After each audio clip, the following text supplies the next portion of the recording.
Boa tarde, pessoal. Meu nome é Tiago. Estou aqui para apresentar uma atividade proposta pela professora Manuela, da disciplina de Proteômicas e Transcriptômicas, do curso de Biologia da Universidade Federal do Rio de Janeiro, no PEM Macaé. O tema da atividade é genômica, então vou apresentar um artigo relacionado a esse tema.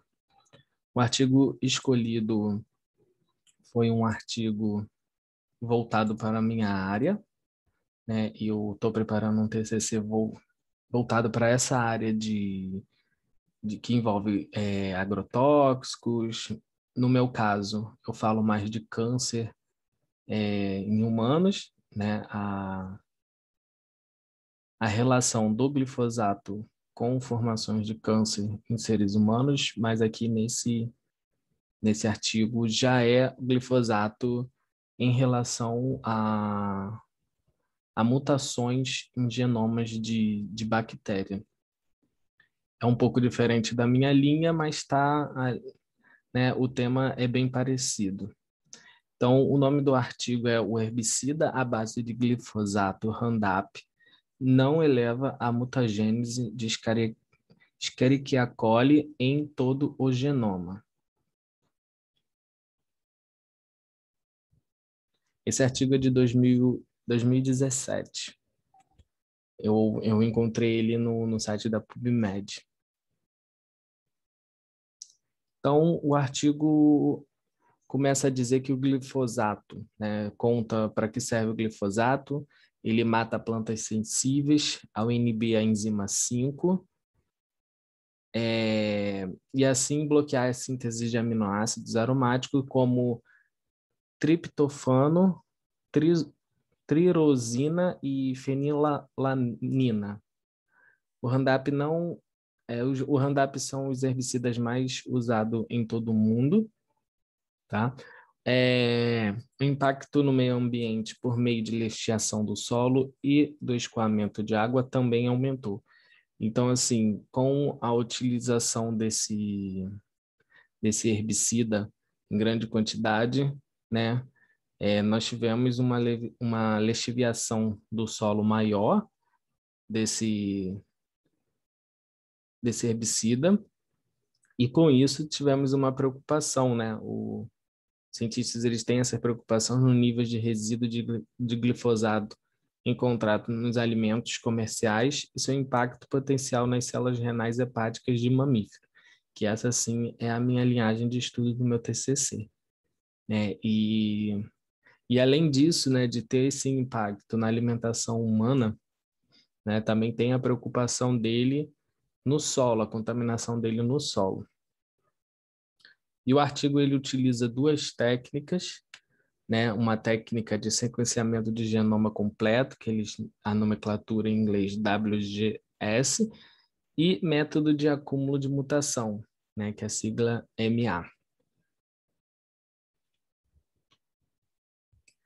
Então, a introdução. Essas técnicas podem ser usadas para avaliar a mutagênese do organismo, aquelas duas técnicas que eu citei, sobre exposições de poluente de longo prazo. O experimento de MA permite que todas as mutações, exceto as mais deletérias, se acumulem nas linhas, aplicando gargalos de uma única célula a linhas inicialmente idênticas. E a WGS das linhas de MA finais revelam diretamente as mutações. Então, essas duas técnicas foram utilizadas para ver se o genoma dessa bactéria, né, sofreu grandes mutações. Então, o objetivo do artigo. Nesse estudo, aplicamos os procedimentos MA e WGS, que foram as duas técnicas que eu acabei de falar, para avaliar os efeitos do GBH, que é o glifosato, sobre a taxa e o aspecto molecular de mutações genômicas em dois conjuntos de linhagens dessa bactéria. MA expostas em uma grande concentrações subletais de concentrações de Roundup, Então, essas duas linhagens de bactérias, elas foram expostas a concentrações de glifosato e depois foi feita uma análise utilizando essas técnicas que eu citei, para ver se houve ou não grandes mutações no genoma dessa bactéria. Os materiais utilizados, cepas do tipo selvagem, então foram duas, a PFM2 e a PFM342. Foram utilizados o Roundup, que é o glifosato na forma comercial, né? É o glifosato misturado com outros componentes, o Roundup. O H de Fico-LB foi usado para cultivar linhas MA. E o pH foi utilizado um eletrodo para medição do pH das culturas. Metodologia. As células elas foram cultivadas em placas e tratadas com Roundup, Roundup concentrante plus em diferentes concentrações, tá? Então, 0 é o controle, onde não foi utilizado o Roundup, né? E aí as outras concentrações. O tratamento dessas placas durou cerca de 2 a 3 meses e meio, dependendo da cultura. A maior concentração, a placa com maior concentração, ela ficou mais tempo, né? Ela ficou 3 meses e meio. O DNA genômico foi extraído utilizando esse kit, Wizard Genomic Purification, né? Em seguida, foi construída a biblioteca de genoma e foi analisada as mutações que ocorreram, se ocorreram. E aqui tem uma foto do artigo. Aqui em cima nós temos a primeira cepa, né, que foi uma das espécies de bactérias, e aqui embaixo nós temos a outra, né? Da esquerda para a direita, nós temos da concentração menor para a concentração maior. Então, onde o mais branquinho aqui é o que não foi utilizado o glifosato, né? E para a direita nós temos as maiores concentrações de glifosato. E aqui podemos perceber que tanto nessa cepa quanto nessa, poucas mutações ocorreram, né? Em relação ao controle, poucas ou nenhuma. Isso para todas as concentrações que foram utilizadas, né? Algumas concentrações tiveram um pouco mais de mutações, outras não, mas no geral não ocorreram tantas mutações assim como era previsto, ou era esperado, na verdade.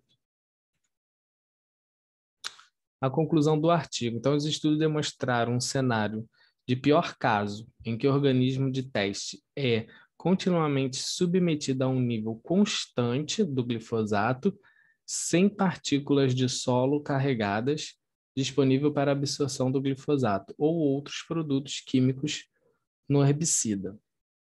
Né? Então, assim, quanto mais tempo você deixava ele lá em contato com o glifosato, né, mostrava mais um cenário de piora em caso de mutação de genes. Mas não é um cenário assim que na prática acontece, né? Como eu dito aqui, ó, um nível de 100 partículas de solo carregadas disponíveis para absorção do glifosato. Porque quando você está na natureza, o glifosato ele não é somente absorvido pelas bactérias, né? Tem todo um meio ao redor dela que também está absorvendo esse glifosato.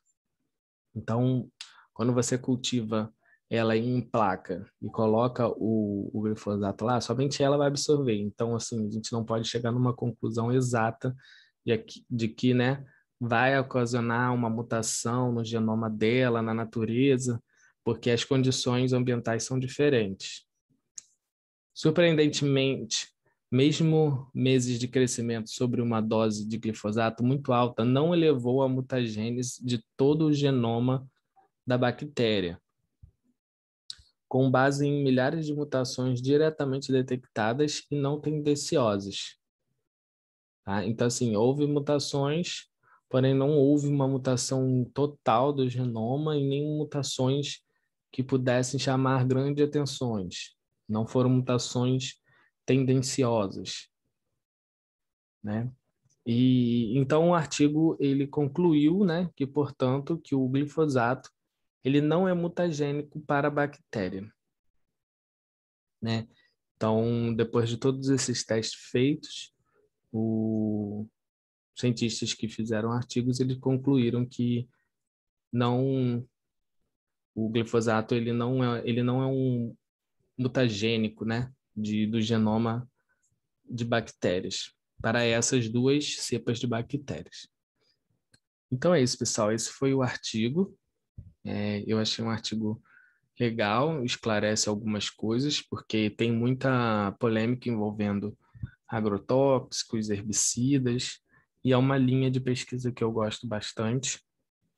Inclusive, como eu já tinha dito, o meu TCC vai ser baseado nisso, porém não voltado para procariotos, e sim para seres humanos, né? Então é isso.